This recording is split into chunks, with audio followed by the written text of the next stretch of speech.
سیدہ زینب بنت جحش رضی اللہ تعالی عنہ کی شادی کا واقعہ اور اس میں ختم کی جانے والی رسومات کا تذکرہ۔ سیدہ زینب بنت جحش رضی اللہ تعالی عنہ رسول کریم صلی اللہ علیہ وسلم کی زوجہ محترمہ ہیں۔ ان کا پہلے نام برہ تھا اور حضور اکرم صلی اللہ علیہ وسلم کی شادی کے بعد ان کا نام زینب رکھا گیا۔ ان کی والدہ کا نام امیمہ ہے اور ان کے والد محترم کا نام جحش ہے رضی اللہ تعالی عنہ۔ آپ صلی اللہ علیہ وسلم سے پہلے یہ حضرت زید بن حارثہ رضی اللہ تعالی عنہ کے نکاح میں تھی، اور بعض کتب میں یہ بھی ملتا ہے کہ حضرت زید رضی اللہ تعالی عنہ کے نکاح سے پہلے بھی ان کا نکاح ہو چکا تھا اور وہاں سے وہ بیوہ ہو چکی تھی، لیکن اس شادی کا مکمل تذکرہ نہیں ملتا کسی بھی کتاب میں۔ زید بن حارثہ رضی اللہ تعالی عنہ کے ساتھ ان کی شادی کا کچھ واقعہ یوں ہے کہ حضرت زید رضی اللہ تعالی عنہ آپ صلی اللہ علیہ وسلم کے منہ بولے بیٹے تھے اور آزاد کردہ غلام تھے، اور آپ صلی اللہ علیہ وسلم ان سے بے پناہ محبت کرتے تھے۔ تو انہوں نے سیدہ زینب بنت جحش رضی اللہ تعالی عنہ سے فرمایا کہ آپ زید کے ساتھ نکاح کر لیں۔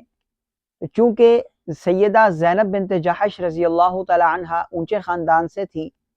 اور زید جو تھے وہ ایک غلام تھے، آزاد کردہ غلام تھے، تو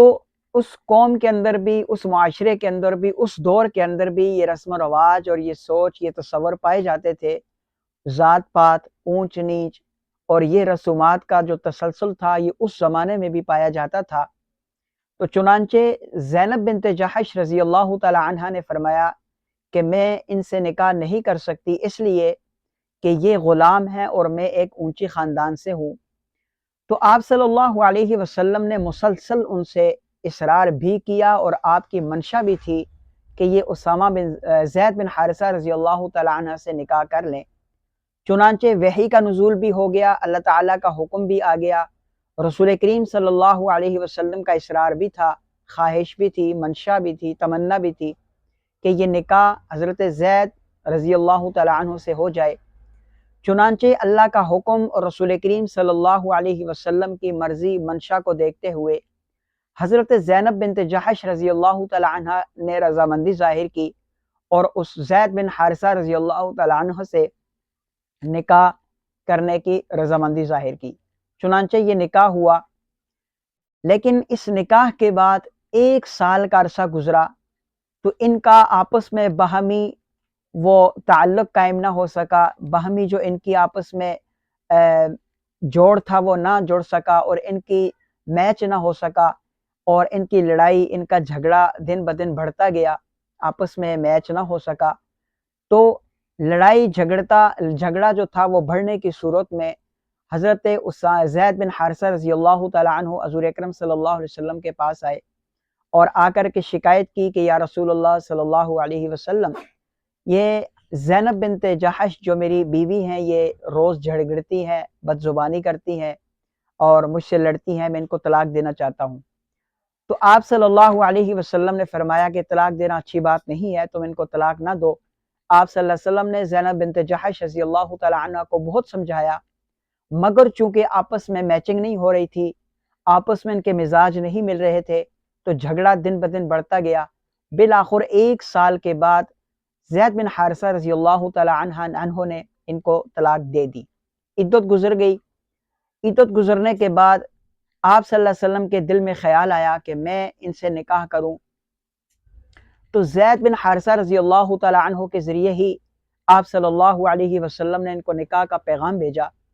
تو انہوں نے جواب دیا کہ میں اللہ رب العزت سے مشورہ کروں گی، استخارہ کروں گی، پھر آپ کو جواب دوں گی۔ چنانچہ ادھر وہ آٹا گوندھ رہی تھی، آٹا گوندھنے سے فارغ ہونے کے بعد انہوں نے وضو کیا، وضو کر کے مصلی پہ کھڑی ہو گئی اور اللہ تعالیٰ سے استخارہ کرنے لگی، مشورہ کرنے لگی۔ ادھر آپ صلی اللہ علیہ وسلم پر وحی نازل ہو گئی اور جبرائیل علیہ السلام آئے اور انہوں نے آ کر کے بتایا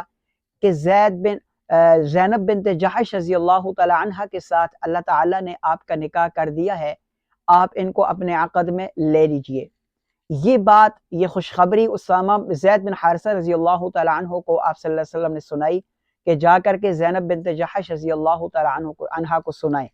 ایک روایت میں آتا ہے کہ رسول کریم صلی اللہ علیہ وسلم خود بھی زینب بنت جحش رضی اللہ تعالی عنہا کے حجرے میں گئے اور جا کر کے یہ خبر سنائی، تو زینب بنت جحش رضی اللہ تعالی عنہا نے سجدہ شکر ادا کیا اور آپ صلی اللہ علیہ وسلم کے ساتھ شادی کی رضامندی ظاہر کی۔ آپ صلی اللہ علیہ وسلم کے ساتھ شادی کی رضامندی ظاہر کرنے کے بعد جب آپ کا نکاح ہوا تو آپ کے نکاح کے وقت آپ کی زینب بنت جحش رضی اللہ تعالی عنہا کی عمر مبارک 34 سال تھی، اور اس میں جو مہر مقرر ہوا وہ 10 درہم، 10 دینار اور 60 درہم تھا۔ اس میں 4 کپڑے تھے، 50 مد غلہ تھا اور 3 سا کھجوریں تھی، اور یہ جو مہر تھا یہ طرفین سے باہمی رضامندی کے ساتھ مقرر ہوا تھا۔ اللہ اور اس کے حکم پر سر جھکانے کے بعد یہ جو نکاح ہوا یہ نکاح ہوا۔ اس کے بعد آپ صلی اللہ علیہ وسلم نے رخصتی جو تھی وہ کافی دیر سے کی، اور اس کی جو وجہ تھی وہ یہ تھی کہ اس زمانے میں ایک رسم تھی، ایک رواج تھا، اور وہ یہ تھا کہ جو شخص اپنے کسی بچے کو منہ بولا بیٹا بنا لیتا یا اسے لے پالک کر لیتا تو اس کی جو منکوحہ ہوتی، چاہے وہ طلاق یافتہ ہوتی یا بیوہ ہو جاتی، اس کے ساتھ وہ نکاح نہیں کرتے تھے۔ تو اس لیے آپ صلی اللہ علیہ وسلم اس نکاح ہو جانے کے بعد رخصتی کے عمل میں بہت تاخیر فرمائی، تو اللہ تعالیٰ نے سورہ احزاب میں آیت نازل فرمائی اور فرمایا کہ اللہ تعالیٰ اس چیز کو جانتے ہیں کہ جو تم دل میں چھپا کر رکھتے ہو، اور اللہ تعالیٰ اس چیز کو ظاہر کرنے والا ہے۔ چنانچہ اس رسم بد کا خاتمہ ہوا اور آپ صلی اللہ علیہ وسلم کو رخصتی کا حکم ہوا، اور آپ صلی اللہ علیہ وسلم نے رخصتی کی ہے۔ گویا اس زمانے کے اندر بھی رسومات کا پرچار ہوتا تھا اور لوگوں میں یہ رسومات پائی جاتی تھی۔ زینب بنت جحش رضی اللہ تعالی عنہا کی شادی کے موقع پر جو خصوصیات تھیں یا جن رسومات کا خاتمہ ہوا یا جن سوچوں کا خاتمہ ہوا، ان میں سب سے نمایاں جو ہے وہ اس رسم کا خاتمہ ہوا جو جاہلانہ دور کی، جاہلانہ سوچ کی رسم تھی کہ جس کے مطابق لے پالک بیٹا اصلی بیٹے کا حکم رکھتا تھا۔ اب اس کی بیوی مطلقہ ہو جائے یا بیوہ ہو جائے یا اس کی کوئی بیٹی ہو تو اس کے ساتھ وہ نکاح نہیں کرتے تھے۔ آپ صلی اللہ علیہ وسلم نے زید بن حارثہ رضی اللہ تعالی عنہ کی مطلقہ بیوی سے نکاح کر کے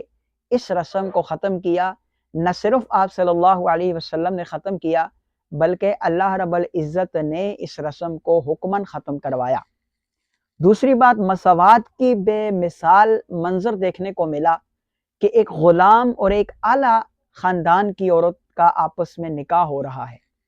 یہاں شرط یہی ہے کہ وہ دونوں مسلمان تھے، ورنہ غلام اور ایک اعلیٰ خاندان کی عورت میں کوئی فرق نہیں کیا گیا، یہ مساوات۔ تیسری جو چیز تھی وہ یہ تھی کہ یہ نکاح آسمانوں پر ہوا،